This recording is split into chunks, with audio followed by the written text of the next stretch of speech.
So we've learned about the nature of the Freemasons and Illuminati, and we've learned about their aim to destroy Christianity and monarchies. The question then is, what did they want to replace them with?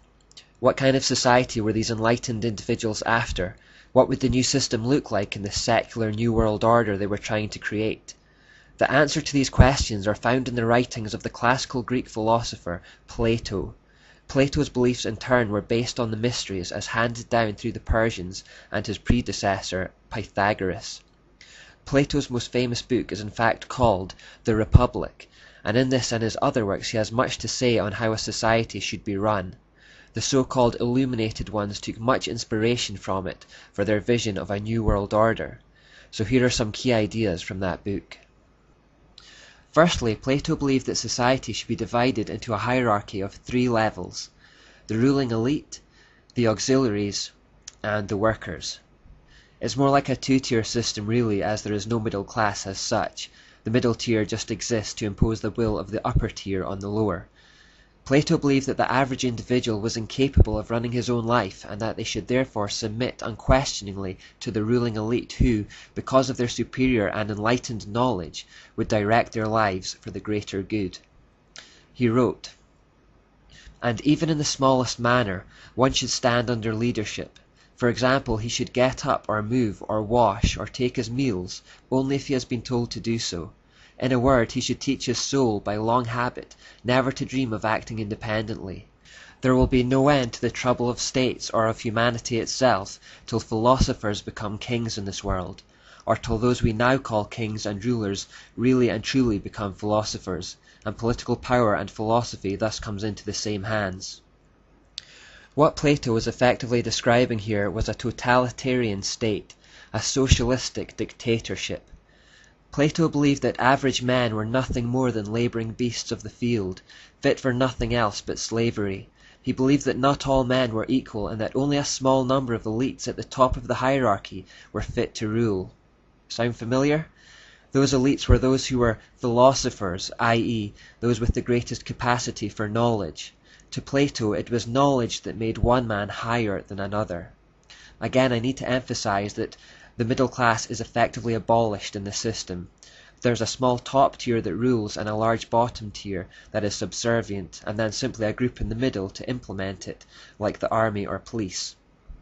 Look at the economics of the world today and you will notice the middle class gradually being squeezed with higher taxes and greater debt burdens. The elite bankers caused a global financial crisis but were bailed out, and within a couple of years they were operating like nothing had happened, paying out just as large bonuses as ever. The middle class, meanwhile, are left with the tab by way of huge tax increases. During the financial crisis, you will notice that the very wealthy did not have to adjust their lifestyles at all. The gap between rich and poor widened. I won't go into that any further right now, but it is likely that the middle class will eventually be eradicated if they have their way. Plato also says, "We must look for the right kind of rule in one or two or very few men, whenever such right rule occurs. And these men, whether they rule over willing or unwilling subjects, with or without written laws, and whether they are rich or poor, must exercise their rule in accordance with some art or science. And whether they purge the state for its good by killing or banishing some of the citizens, or make it smaller by sending out colonies somewhere, as bees swarm from the hive, or bring in citizens from elsewhere to make it larger, so long as they act in accordance with science and justice, and preserve and benefit it by making it better than it was, so far as is possible, that must at that time and by such characteristics be declared to be the only right form of government." So chillingly here, Plato believed that those at the top of the hierarchy could manipulate, kill and control human beings as they wished, as long as it was for the greater good. Remember the satanic mantra that the end justifies the means. He states that it doesn't matter whether the masses are willing or unwilling to be ruled, and that they may be justly killed or banished in order to control populations. In Plato's eyes, the individual exists merely for the benefit of the state. They have no intrinsic value of their own. He also suggests that a tyrant is necessary to protect people from themselves. Here is a key statement. "Philosopher kings must take the city and the characters of men as they might a tablet, and first wipe it clean, no easy task, but at any rate you know that this would be the first point of difference from ordinary reformers, that they would refuse to take in hand either individual or state, or to legislate before they either received a clean slate or themselves made it clean. In other words, in order for this new world order of things to be introduced, the former way of things must first be wiped out. They must start with a clean slate. One way of wiping out the old is a kind of brainwashing through propaganda, dominating flows of information. He writes, "Rhetoric is a producer of persuasion for belief, not for instruction in the matter of right and wrong. And so the rhetorician's business is not to instruct a law court or a public meeting in matters of right and wrong, but only to make them believe." So the idea is not to tell people what is truly right and wrong, but only to make them believe what it is you want them to believe in order that they might be best manipulated for your own specific end. This is morally acceptable as long as the end justifies the means. This is compounded when he says, "The profession of those who are greatest in wisdom, who are called orators and lawyers, for they persuade men by the art which they possess, not teaching them, but making them have whatever opinion they like." Plato praises those who have such smooth words of persuasion that they can make people conform their opinions to anything they wish. A barrier to wiping the slate clean, however, is parents who hold to the old value system. Therefore Plato suggests, all inhabitants above the age of 10 they will send out into the fields, and they will take over the children, remove them from the manners and habits of their parents, and bring them up in their own customs and laws, which will be such as we have described. This is the speediest and easiest way in which such a city and constitution as we have portrayed could be established and prosper, and bring most benefit to the people among whom it arises. So here Plato suggests that children should be taken away from their parents and raised by the state who know better, and who will instruct them in the ways required to bring about change. Not the truth about right and wrong, simply the ideas that will manipulate their minds into believing what they want them to believe. Also, like the Jesuits, who were ordered in military style, Plato believed that society should have a similar kind of structure. Notice how closely this passage mirrors the Jesuit philosophy. Military organization is the subject of much consultation and of many appropriate laws.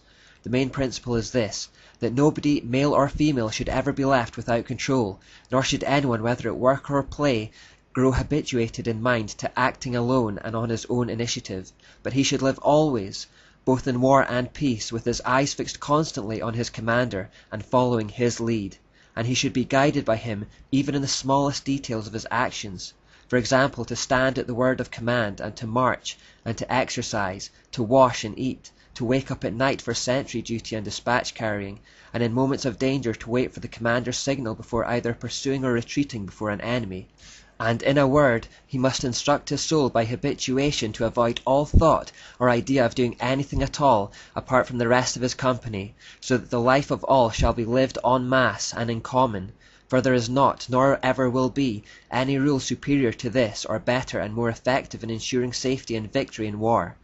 This task of ruling and being ruled by others must be practiced in peace from earliest childhood, but anarchy must be utterly removed from the lives of all mankind. The words of that quotation could easily have come from Ignatius Loyola.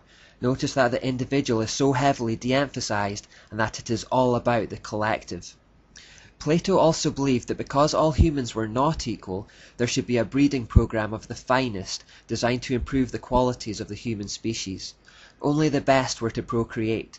Those humans who it was believed had undesirable traits should not. This is called eugenics. You have in your house hunting dogs and a number of pedigree cocks. Do not some prove better than the rest? Do you then breed from all indiscriminately, or are you careful to breed from the best? And again, do you breed from the youngest or the oldest, or, so far as may be, from those in their prime? And if they are not thus bred, you expect, do you not, that your birds and hounds will greatly degenerate? And what of horses and other animals?